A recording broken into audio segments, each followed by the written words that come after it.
నమస్కారం. సమాచార హక్కుపై ప్రత్యేక బులెటిన్ ముందడుగుకు స్వాగతం. ప్రభువులు తలుచుకుంటే కానిదేముంది, మన పాలకులు అనుకుంటే జరగనిదేముంది. నెల్లూరు జిల్లాలో ముగ్గురు అమాత్యులు పరపతి ఉపయోగించారు. తమ వాళ్ల కోసం పని కానిచ్చారు. ఇక సమాచార చట్టం అంటేనే గిట్టదన్నట్లున్న ఏపీపీఎస్సీ తన వైఖరి మార్చుకోలేదు. ప్రభుత్వ చట్టం తమకు కాదన్నట్లు ప్రవర్తిస్తున్నారు అక్కడి పెద్దలు. సహ దరఖాస్తులకు మౌనంగాను, గట్టిగా అడిగితే పరిశీలనలో ఉందంటూ గోడమీది పిల్లిలా వ్యవహరిస్తోంది ఆ కమిషన్. అందరికీ ఆదర్శంగా ఉండాల్సిన రాష్ట్ర సమాచార కమిషన్లను సాక్షాత్తు హక్కు ఉల్లంఘన జరుగుతోంది. ఇలా విభిన్న ఆసక్తికర కథనాలతో మీ ముందుకొచ్చింది ఈ వారం ముందడుగు.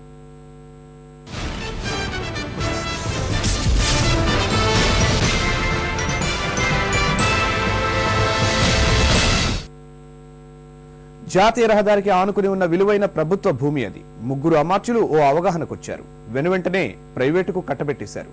కోట్ల విలువైన భూమిని లక్షలకే అప్పనంగా అప్పగించేశారు. ఈ తెర వెనుక భాగోతాన్ని సమాచార హక్కు చట్టం నిగ్గు తేల్చింది.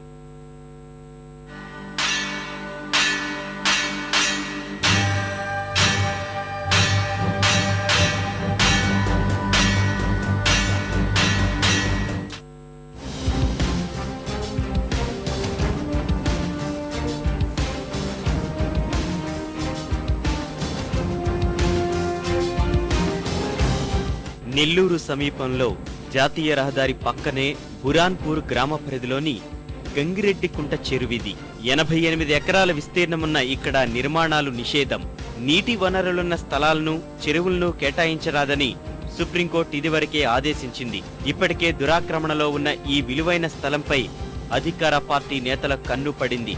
కార్ల కంపెనీ షోరూంకు, సిబ్బంది నివాసాల కోసం స్థలం కేటాయించాలంటూ ఆ సంస్థ ప్రతినిధులు అప్పటి కలెక్టర్కు 2008లో దరఖాస్తు చేశారు. కలెక్టర్ రామ్ గోపాల్ వెంటనే 1.21 ఎకరాలు కేటాయించేశారు. అప్పటి నుంచి గ్రామస్తులు ఈ నిర్ణయాన్ని వ్యతిరేకిస్తూనే ఉన్నారు. ఇక్కడే అసలు మతలబుంది. కార్ల కంపెనీకి కేటాయింపు వెనుక జిల్లా మంత్రి ఆనం రామనారాయణ రెడ్డితో పాటు గుంటూరుకు చెందిన ఓ సీనియర్ మంత్రి, మెదక్కు చెందిన మరో మంత్రి ప్రమేయము ఉందని తెలుస్తోంది. స్వయంగా రంగంలోకి దిగి మరీ అమాత్యులు వ్యవహారం నడిపించారు. మార్కెట్ ధర ఇక్కడ ఎకరానికి 5 కోట్ల పైనే ఉంటే 15 లక్షలకే ప్రభుత్వం ధారాదత్తం చేసేసింది.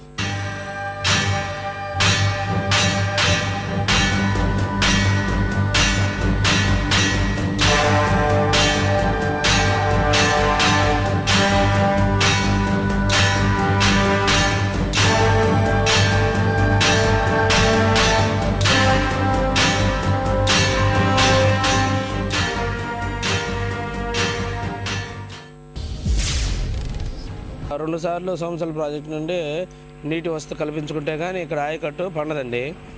అట్లాంటి దాంట్లో ఇప్పుడు కొత్తగా ఎక్కడెక్కడ జీవోలు పుట్టుకొచ్చి అది ప్రైవేట్ కంపెనీకి, లక్ష్మీ ఫోర్ట్ అనే వాళ్ళకి ఇక్కడ ఎకరా 20 సెంట్లు కేటాయించడం, అది చెరువులో కేటాయించడం జరుగుతుంది. ఈ చెరువులో కేటాయించడం ఇది చాలా అన్యాయం అండి. మా చెరువులో కేటాయించిన దానివల్ల మాకు రైతులు చాలా పంటలు నష్టపోతున్నారు. బురాన్పూర్ చెరువు ఆయకట్టులో మాఫియా వచ్చి చెరువు ఆక్రమణలో కొంత భాగాన్ని, చెరువుని, పొలాన్ని, ఆ చెరువులో ఉన్న పారుదల దాన్ని ఆపేశారు. కొంత భాగం వాళ్ళు ఏదో కార్ల షోరూమ్ వాళ్ళు లబ్ధి పొంది ఆ కట్టడాలను కడుతున్నారు. ఆ కట్టడాల వల్ల చెరువుకు 3 సార్లు ఇప్పటికే ఎక్కేయాల్సి వస్తుంది నీళ్ళు. ఆ కట్టడాల వల్ల మాకు పారుదల ఇబ్బంది కలుగుతుంది. ఎక్కడికో హైదరాబాద్లో వెళ్ళి కాగితాలు పుట్టుకోవచ్చి కనీసం 2 ఎకరాలు ఆక్రమించుకొని ఏదో కంపెనీ కడుతున్నాడనే ఉద్దేశం మా గ్రామస్తులకు తెలిసి హైదరాబాద్కి వెళ్ళి కూడా ప్రయత్నాలు చేసినా మా గ్రామస్తులు పీకలు సాగటం లేదు.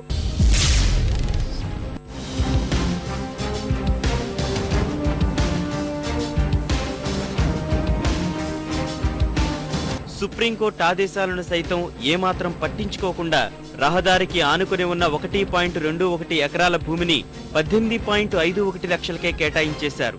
ఎకరాకి 50 లక్షల చొప్పున కలెక్టర్ ప్రభుత్వానికి సిఫార్సు చేస్తే ప్రజాప్రతినిధులు 15 లక్షలకే చేకూరేలా నిర్ణయం తీసుకున్నారు. వాస్తవంగా ప్రైవేటు కేటాయింపులు చేసేటప్పుడు కలెక్టర్ సూచించిన ధర కన్నా సీసీఎల్ఏ అధిక ధర నిర్ణయించాలి. ఇక్కడ మాత్రం అందుకు విరుద్ధంగా జరిగింది. గత కలెక్టర్ తీసుకున్న నిర్ణయంగా చెబుతున్న ప్రస్తుత కలెక్టర్ ప్రభుత్వం ఆదేశిస్తే పునఃపరిశీలిస్తామంటున్నారు.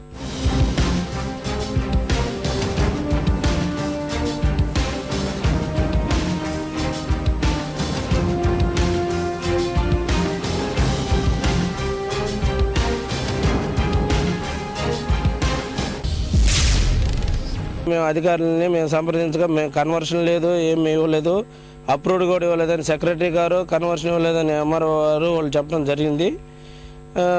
మేము ఇన్ఫర్మేషన్ యాక్ట్ కింద ఇరిగేషన్ శాఖ వారిని కూడా సంప్రదించాము. వాళ్ళు ఇరిగేషన్ శాఖ వాళ్ళు అయితే మా శాఖ నుండి ఎటువంటి అనుమతులు పొందలేదు అని చెప్పి వాళ్ళు ఇన్ఫర్మేషన్ యాక్ట్ కింద ఇవ్వడం కూడా జరిగిందండి. కొన్ని చెరువులు కానీ కుంటలు కానీ ఉపయోగంలో లేనప్పుడు దాన్ని కన్వర్షన్ చేసి దాన్ని ఇచ్చే అధికారం గవర్నమెంట్కి ఉంటుంది, కలెక్టర్కి ఉండవు. Collector might have sent a report, recommend చేస్తూ రిపోర్ట్ పంపించండొచ్చు. బట్ అటువంటి కొన్ని అధికారాలు గవర్నమెంట్కే ఉంటాయి. కాబట్టి గవర్నమెంట్ ఇచ్చిన ఆర్డర్స్ని మనం రివ్యూ చేయాలి.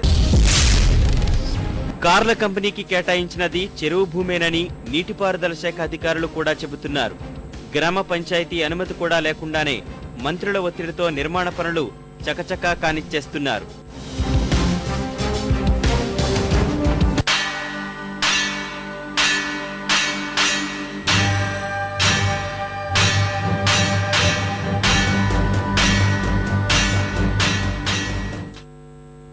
సర్కారు కొలువుల భర్తీలో అన్ని తానే పనిచేసే ప్రతిష్టాత్మక సంస్థ ఆంధ్రప్రదేశ్ పబ్లిక్ సర్వీస్ కమిషన్. చట్టం అమలుకు ఈ సంస్థ ససేమిరా అంటోంది. ప్రజానుకూల శాసనంగా పేరొందిన సమాచార హక్కుని అపహాస్యం చేస్తోంది. సమాచారం ఇవ్వడం కుదరదని చెప్పకనే చెబుతోంది.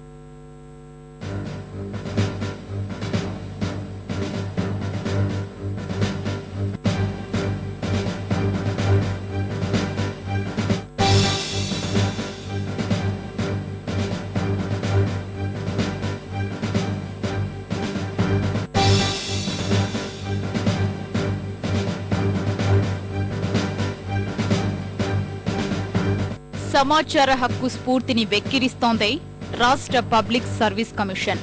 ప్రజాసేవే పరమావధిగా పనిచేయాల్సి ఉన్న పారదర్శకత పేరు వింటేనే ఆమడ దూరం జరిగిపోతోంది. జవాబుదారీతనం తమకు ఉద్దేశించింది కాదన్నట్లు వ్యవహరిస్తోంది. చట్టాన్ని చట్టుబండలుగా మార్చి దర్జాగా దర్పం వెలగబెట్టేస్తున్నారు అక్కడి పెద్దలు. ఏపీపీఎస్సీకి ఆది నుంచే ఆర్టీఐ పొడ గిట్టడం లేదు. రహస్యాల్ని వెలికితీసి తెర వెనుక లొసుగుల్ని బయటపెట్టే ఈ చట్టం పరిధి నుంచి తప్పించుకునేందుకు శతవిధాలా ప్రయత్నిస్తోంది. అందుకు అందుబాటులో ఉన్న అన్ని అడ్డదార్లను ఆశ్రయిస్తోంది. చివరకు సమాచార కమిషన్ ఆదేశాలనే ధిక్కరించి మొట్టికాయలు తింది. షోకాజ్ నోటీసులు అందుకున్న ఏపీపీఎస్సీ వ్యవహార శైలిలో ఏ మాత్రం మార్పు రాలేదు. నోటీసుల్ని లెక్క చెయ్యని ఈ సంస్థ దరఖాస్తుదారులు కోరిన సమాచారమిస్తే ఎక్కడ తప్పులు బయటపడిపోతాయోనని తెగ భయపడిపోతోంది. గ్రూప్ 1 అభ్యర్థికి ఫలితాల వెల్లడి అనంతరం జవాబు పత్రాలు ఇచ్చేందుకు నిరాకరించిన ఈ సంస్థ ఎన్ని ఆర్టీఏ దరఖాస్తులు అందాయో చెప్పాలన్నా ససేమిరా అంటోంది.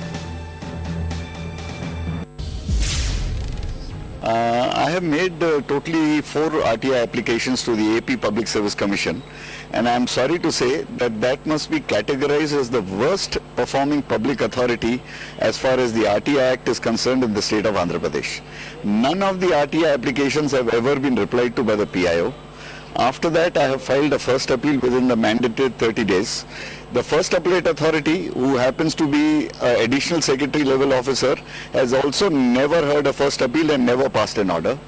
I have sent notices under section 80 of the Civil Procedure Code informing the Public Service Commission that I'll have to go to court because they are not performing their duties under the RTI Act. There is no response to that, and now all of them have gone into second appeal.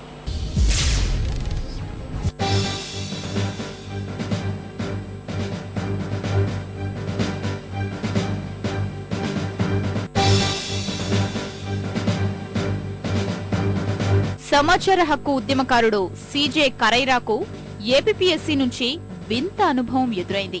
2011 జనవరి నుంచి December వరకు సమాచారం కోసం ఎన్ని దరఖాస్తులందాయి, వాటిలో ఎన్నింటికి సమాధానమిచ్చారు, ఎన్ని తిరస్కరించారు, ఎన్ని మొదటి అప్పీళ్లు దాఖలయ్యాయి అంటూ కమిషన్కు ఆయన మార్చి 20న దరఖాస్తు చేశారు.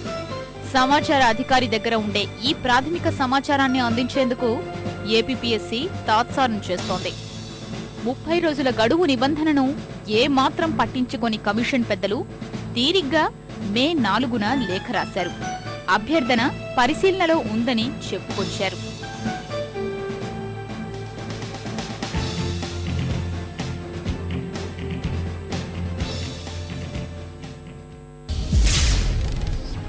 it is sad that a body which is supposed to conduct government examinations is not even bothered to obey the rule of law of the land. Even that basic information which they are supposed to maintain in register number 1 and register number 2 as per the GOs of Andhra Pradesh government has not been provided to me. I think this public authority should ensure that the PIO and the first appellate authority are changed with immediate effect, and whoever is designated as the new PIO or the first appellate authority should be sent for proper training for 1 week before they even start replying to any RTA applications.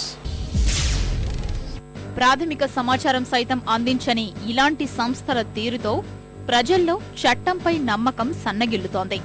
వివిధ ప్రభుత్వ కార్యాలయాల్లో సమాచారం నిరాకరించాక చర్యలకు ఉపక్రమించాల్సిన సమాచార commission ఉదాసీన వైఖరి పలువురు అధికారుల్లో అలక్ష్యాన్ని పెంచి పోషిస్తోంది.